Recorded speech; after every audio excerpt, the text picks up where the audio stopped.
Two really interesting things that happened in the 80s. Obviously, you had crack cocaine, but also the rise of gangster rap. You know, you had, I imagine you were policing the community when Straight Outta Compton, F the Police. Eric Wright. Everybody thought he was related to me. I'm Reggie. And they thought me and E was related. Wow. For a minute, I didn't know. when all that jumped off, when NWA started, how we were involved with it, a guy named Lonzo Williams, he was like the producer that was into this business that started concerts, a little hip hop things with NWA and all them. It was a place called Doodles in Compton off of Central, and he would have these, I would say Friday hip hop concerts and stuff with these guys to promote these rappers. But the thing is that he brought Crips and Bloods together attending these things. So we had to get involved in those because to keep them from shooting or beating up each other. But they would have not a ceasefire, but they kind of wanted to party and experience these new rappers that was coming along that was from kind of both sets. You know, this group like NWA and the Wrecking Crew and all them. Lonzo started hiring Compton PD guys off duty. And his cousin was one of us, Philip. And so we started working the events to keep it as civilized as it could be, but still we had problems at them. But they branched out, and that's when they started doing videos and stuff in the area. But Eazy-E, Eric Wright, who was their first group, part of it, and then you had Dre and all of them were part of the Wrecking Crew that had their little groups. But then from there, they started venturing out, and then Eazy eventually died. But yeah, a lot of it got started in Compton. And matter of fact, a lot of people questioned how we, the police, felt about like the Pyrus with DJ Quick and all that was going around talking about the police. They fuck the police and dissing us on tracks and stuff. Matter of fact, one of my guys that worked for me, you talked to Ladd before, and unfortunately we lost our buddy Tim Brendan. They call him Blondie. He was well known. And they would start getting on tapes and stuff like saying, oh, Blondie and all this. But it was all, we used to call them guys studio gangsters because they weren't Easy and the Wrecking Crew and Ice Cube, you know, these cats that were part of the rap thing. They weren't about all this thing against the police. They were trying to make money and they were trying to be hard. But then later on, as the rap thing started exploding a little bit, you start getting cats that became part of it that start wanting to be gangsters, and so that's when the Death Row thing started, you know, in the East Coast with Diddy and all them. And then because of first dissing, what they used to call it, dissing on wax, you know, each group, it got to the point where it started getting violent and had that East Coast, West Coast rivalry between Diddy and Suge and all them. So that's how all that just got wrapped up. Well, that was going to be one of my next questions, because obviously you guys being hired to police the kind of community events where people are playing rap music, it kind of seemed to evolve to the next level where, from what I understand, when Death Row Records kind of emerged and was making a lot of money, they were hiring a lot of police to come and be security for them, but then a lot of those guys were real gang members. So can you speak on how kind of Death Row and the police and the sort of music industry merged? Yeah, but let me correct part of it where they were saying some of the police officers that they start hiring to hire police officers were actually gang members themselves. No, that's not a fact. The thing is that, say for instance, Death Row I could talk a lot about because my son was part of that security and police thing when Death Row first started. Matter of fact, Suge and my son grew up, I lived about a block from where Suge was raised, and they both played football at Linwood. So I knew Suge long before he got involved in all this stuff. But then once all this developed and he started Death Row and stuff, he had a group of the mob Pyru guys or Lulu Park Pyru guys that Suge had to hire or had part of his entourage and stuff like that. I used to call them the gangster security, okay? But then he, knowing it was getting a lot crazy in that, knowing he needed some police actual security. My son was a Compton police officer at the time, but he got hurt in an accident. Him and Suge was tight. So he got with Suge, and my son was starting a security business on his own called Right Way Security. So he got with Suge, because Suge first contacted me through Reggie and asked me to become head of his security. I told him, oh, no way. Ain't no way I'm going to get involved. You don't do that. I said, furthermore, half of them guys that you were talking about, his entourage, that I call them gangs, I told Suge, hey, I'm investigating. Some of them I'm going to be put in jail soon because they were thugs. They were out there, you know. But they were working. He was trying to give them jobs and get them right, but that wasn't happening. You see, so that was the gangster security. But Reggie, who was starting his security thing, and Suge got together, he started hiring for his security competent PD guys, okay, to work off duty.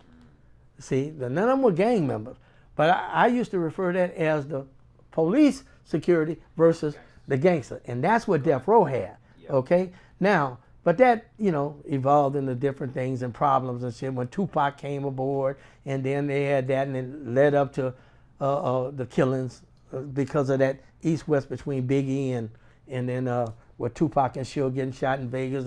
But that was a Crip thing that shot Southside with the Tupac and Suge thing. And then with the other situation with Biggie, naturally that was probably retaliation because of Tupac, and it just got messy. But that's kind of what got all that started. But you probably, I don't know if the audience know about the East Coast, West Coast rivalry, but I'm sure that's out there. Yeah. But that's kind of how that developed because of... So we just touched on Death Row Records and their security situation. One of the major things that I wanted to ask you about was the death of Tupac Shakur, and especially the rumors of apparent chain snatching that took place in the lead up to his death. Can you tell me a little bit about that situation? Oh yeah, that involved a kid named Trayvon Lane. That's a member of the Mob Pirus and part of Suge's entourage, and that was at the fight. There was a fight between Mike Tyson and someone, and they were attending the fight. But prior to that, during the summer before the fight or sometime before the fight, well, you know, all the members of Suge's entourage, basically, guys worked with him, and some of the guys I talked about earlier is like his little security or whatever, guys were from the neighborhood. Yeah. They all had chains. Suge had got on Death Row chains was with the symbol, the guy in the electric chair with the gold chains and all that. The story was that East Coast during that rivalry, that Diddy had put out a bounty or something on whoever can get him or bring him a Death Row chain from somebody would get a $5,000. So anyway, Trayvon was at a Foot Locker or something over in the Lakewood Mall in the area. And he was, I think he was by himself. I'm not sure. It could have been somebody else with him. But at the time that these guys saw him, it was some Southsiders. And one of them was a notorious Southsider by the name of Baby Lane. So Baby Lane, who was the nephew of Keefy D, and somebody else allegedly attacked, I shouldn't say allegedly, but according to Trayvon, attacked him and snatched the chain to get the chain. Now there's different stories coming out. At first I thought they had gotten the chain, you know, to try to turn it in for the bounty. But now some people are talking about he snatched it, but Trayvon was able to regain the chain, to get it back, you know, in the melee. But they had kind of beat him a little bit, and he got away. So naturally, he had came back to the hood and reported that these Crips, Southsiders, Baby Lane, and whoever else was with him, snatched the chain. So anyway, that went by. So that was known. I guess the fight occurred right after that or something, to the point that now Tupac is part of, you know, want to claim mob and getting into all that activity, and they go to the fight. But while they were in the hotel, in the lobby or something, with Suge's little entourage, or Tupac part of it or something, Orlando Anderson, who was Baby Lane, he was at the hotel as well, walking through the lobby. And all of a sudden, Trayvon points to Orlando and say, hey man, that's the dude that snatched my chain. That's the dude that snatched the chain. Well, Tupac, wanting to show you down and all that. He was the first one to take off to warn them. And then that's when the entourage went on, and they went and assaulted Baby Lane right there in front of the cameras and everything. And that started that little incident. Well, now, naturally, since, they done their thing or whatever, they trying to get out of there. Suge and Tupac and all of them. And they take off. But Baby Lane, he subsequently went back to the hotel where his his uncle, Keefe D, and they little guys, all the Southsiders got together, and now they're going to go and retaliate for the assault on Baby Lane. And then that's when apparently they were in this Cadillac and stuff, going, knowing that they were getting ready to open, that Suge and them that night was going to have a event at a club that Suge had just opened up called The Mob, 662, which on your telephone is MOB, 662. So the club. Now my son, who was over security, was over at the club. He wasn't with Suge and them at the entourage leading his security, because normally Reggie would have been riding with, Suge would have been riding with Reggie, I should put it, or Suge drive, and Tupac would be in a different car.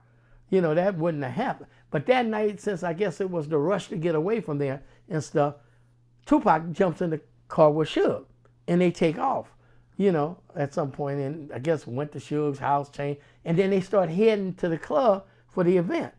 But in the interim, Baby Lane and Keefe D and Bubble Up and Big Dre, all them four in the Cadillac, they riding around looking. I think they even went up to the club to see if Suge, where they can, take a shot and retaliate.